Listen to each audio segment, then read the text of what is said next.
Oh, this rod, James, this rod. Grab it.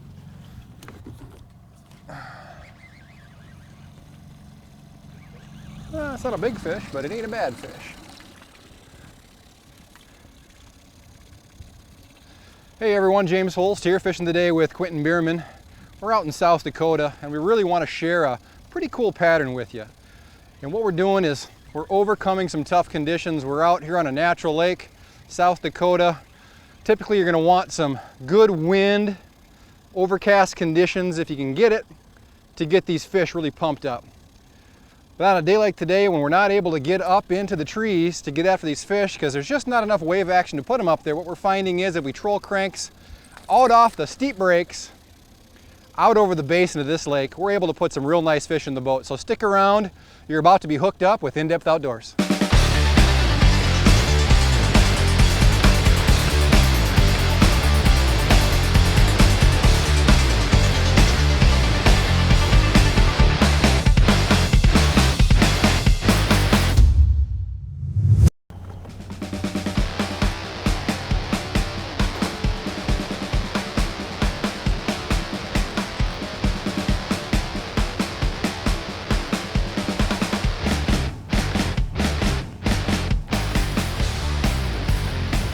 Holy smokes.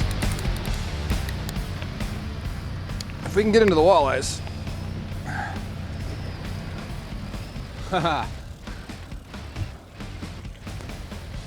This is a walleye. Pulling jointed rapless here in some really stained water. One of the nice things about these jointed wraps is they have just an incredible kick. Give off a lot of vibration, a lot of sound, because we're dealing with some pretty pea soup green water right now. Whoop, good job. Tell you what, I'll let you take that, grab that. I'll grab this. This is the fun part, right? Exactly. Come here, buddy. Nice start to our day. I'd say about 20 inches. Certainly not the biggest fish we're gonna catch today, but it's, you know, you gotta catch that first fish to really start to develop the pattern. That was on a number 5 clown jointed shad wrap. And we're doing something fairly interesting today. We are fishing in some heavy, heavy cover. We're gonna talk more about that throughout this entire show. So that's fish number 1, not gonna be our last. Hey, you got one here. Here you go.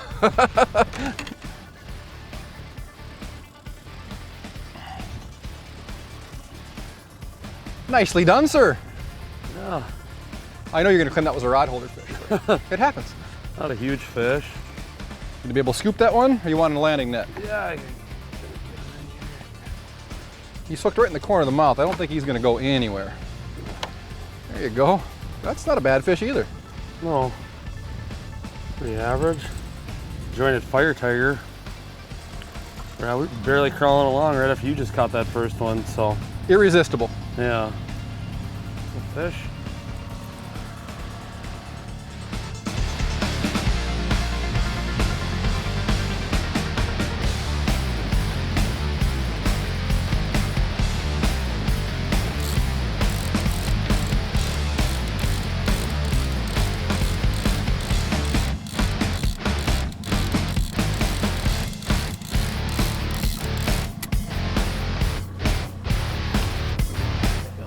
Fish on.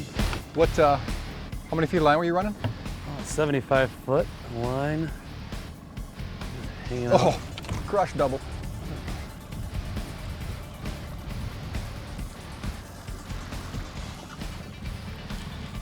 Jointed fire tiger there. Bright colors like the fire tiger and that hot tiger. Good colors out here in this stained water that we're on. James is still working on a fish over there. I'm about to say something you will never hear in any other fishing show. We need to land this fish before we run into the barn. There we go. We are just putting a smack down on these fish. There are much bigger fish in this lake. Our goal is to find them.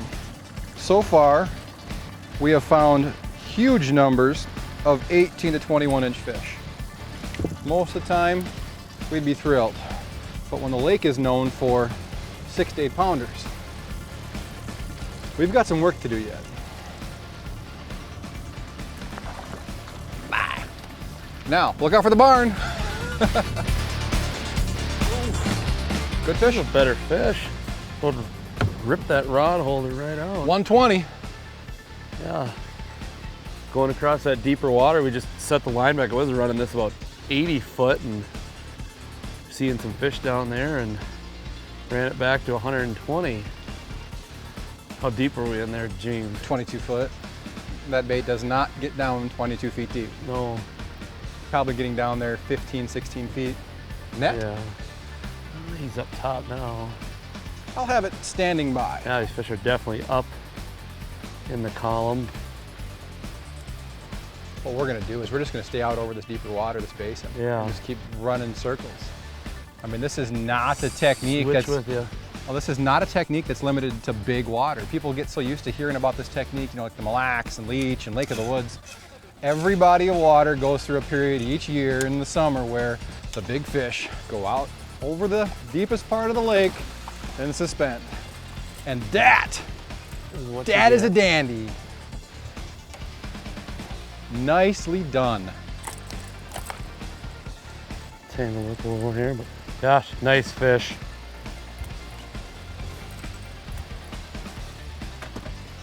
How about this? There we go. Right in the corner of the mouth. My rod behind the cameraman's got a fish right now. There we go. Yeah. Middle of summer, nice fish out over some deep water. Go back.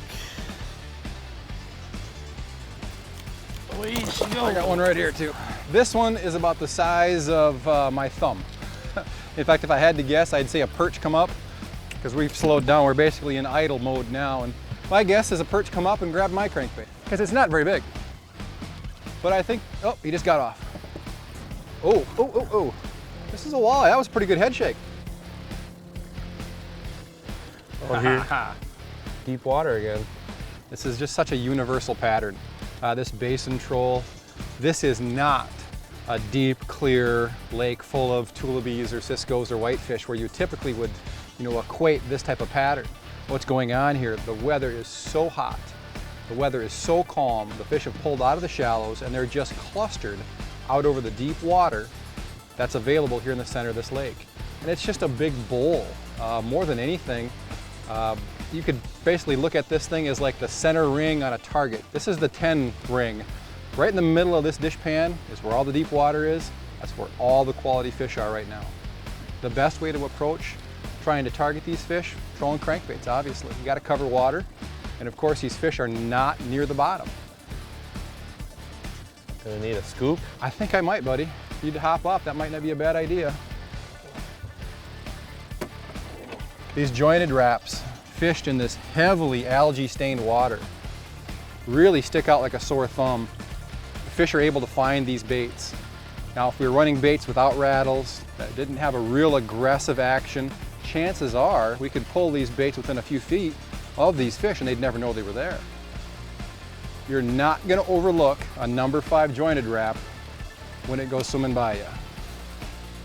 Here he comes, it's a good fish. That. Boof. They are supercharged when the water temps are this warm. Got them? Yeah, right in the beak, right in the nose. That's the way we want it. Hit the bottom of the net and they're gone. Reach down in there, get that fish. As you're sitting here, the other rod is getting beat up by something. As soon as I get this fish out of there, you can find out. Thank you. There we be. You know, we're out here on a lake that, 22 to 24. The board's got a fish too. I'm gonna release this fish real quick and we're gonna see if we can't double up or maybe even triple up. I think we might have lost that fish on the board. I'm gonna check. You still got yours? Yep. Not a big one. Action. Can't complain about that. I've got mine here too. It doesn't feel very big. You only get one big one per. I think mine might have got off. A perch, actually. Really? Yep. Mine's fouled out. I saw the board rock. He just got pounded. Bad little fish, and perch are running out here too, and that's maybe what some of these walleyes are chasing after, some of them smaller perch out here in this deep water. Well, you can count on just about every food source being out over this deeper part of the lake. Invertebrates, bugs, the bait fish are out here. We've seen some really nice pods of bait fish on the fish finder on the electronics. And I don't know what I've got here. It's going to be a small perch, tiny walleye. Look at this, the trifecta. When we say that everything's out here, little crappie, crappie perch, and a dandy walleye. Remember this pattern the next time you're out fishing on one of these small bodies of water midsummer. The weather gets hot, the wind calms down. This is where these big fish are gonna go. Find the deepest water in the lake. You know, as long as we're not talking, 60, 80, 100 feet, whatever, just troll your plugs maybe 2/3 of the way down. 25 foot of water. I think the deepest out here that we've seen so far is 24. Yep. The fish seem to be 5, 6, 7 feet above the bottom, and every species that's in this lake right now is out here. We've actually had smallmouth bass today too, so we're gonna keep trolling around looking for one of those 28s or 30s that this lake is really known for. Oh, fish. Good fish? Middle of the road. I don't think he's that big one we're looking for. It's not a bad fish, my friend.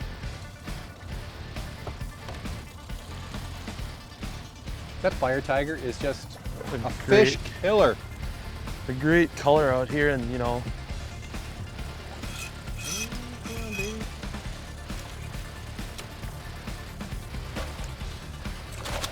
we go. You are kicking some hinder with some of these bigger fish, my friend. Look at that, fell right off just the way you want it. Came unhooked. Put him on the deck there for you. Nice fish. This fire tiger joint is probably one of our better colors today. Absolutely it is. I think the clown is probably taking more fish and definitely more species, but not the size. Yeah, that fire tiger is really hitting. kicking out some big ones, so get her back in the water. There we go. Back in the lake. Go. Off she goes. Well, that was pretty fun. Yeah. We're going about every 2 minutes. Oh, look at that. Boom. Just crushed it. That was an angry fish. I don't think he's that big. He was just ferocious. Hit it at speed. We're trolling about 2 miles an hour.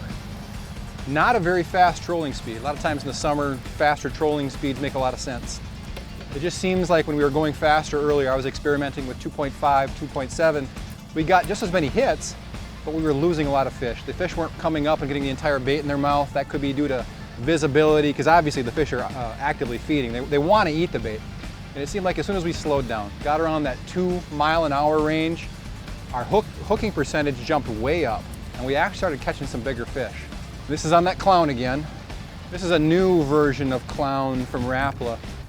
In the past, clown was always those metallic bodies, and this one doesn't have as much metallic. It's got more of a creamy white underbelly. For anybody at home that's wondering why aren't we fishing 4 or 6 boards, I left my line counters at home. I only had 2 in the boat. We had originally planned to pitch jigs, get up in the timber, fish around up shallow. The weather threw us a curveball, so we're kind of adapting here. We've got 2 line counters out pulling boards or fishing longer rods. And we're making do with some bass gear. And it's working just fine. People have been using just bait casters like I have on this rod to catch walleyes for a long time. And out here where we're trolling, basically what I'm doing is I'm letting line out on this rod that I'm fishing here without a counter until the plug stops diving any deeper. I mean, the difference on this plug between 170 and 250 feet, it's not gonna go any deeper. And it's certainly not gonna hit bottom in 24 feet. So I've got a lot of margin for error to fish that way.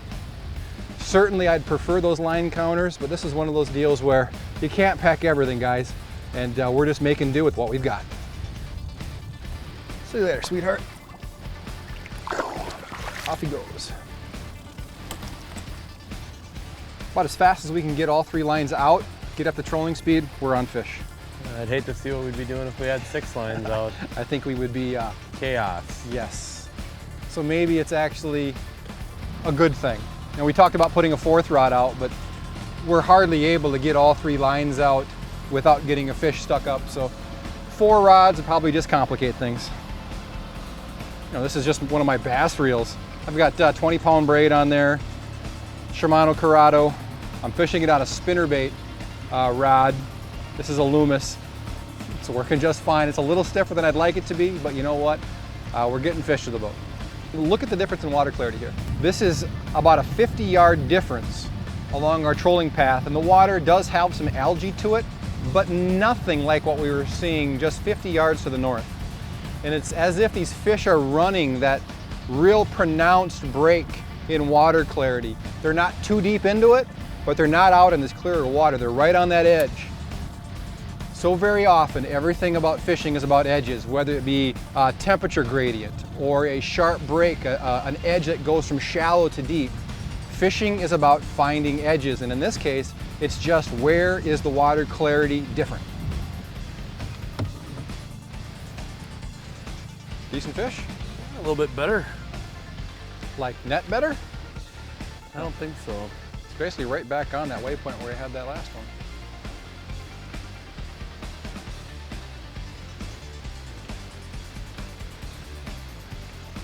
It's not a bad fish, bud.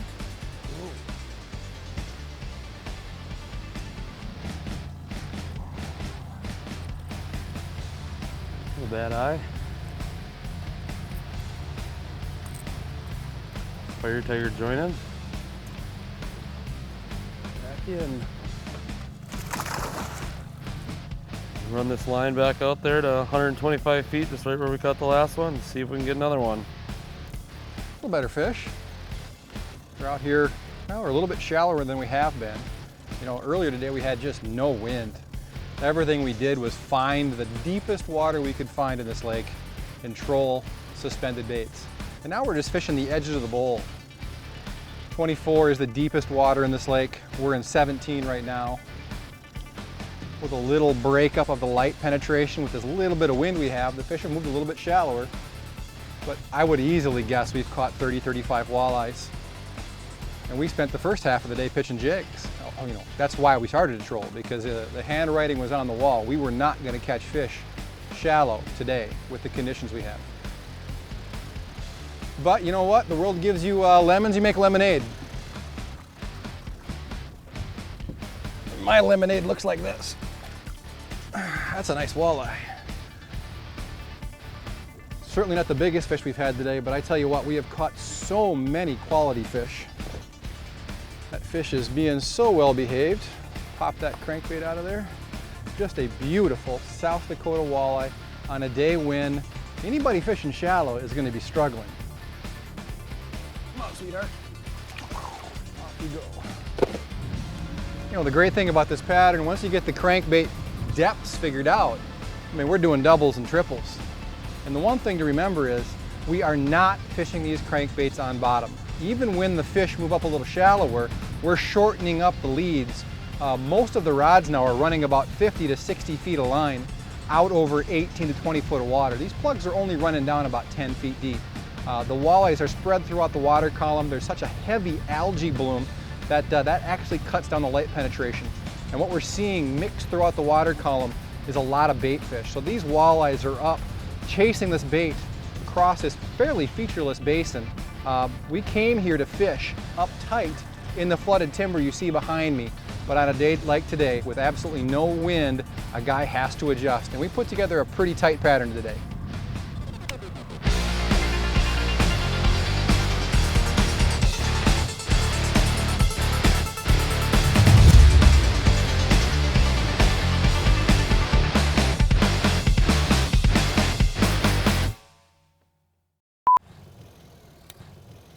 We're on a hot tin shed pattern.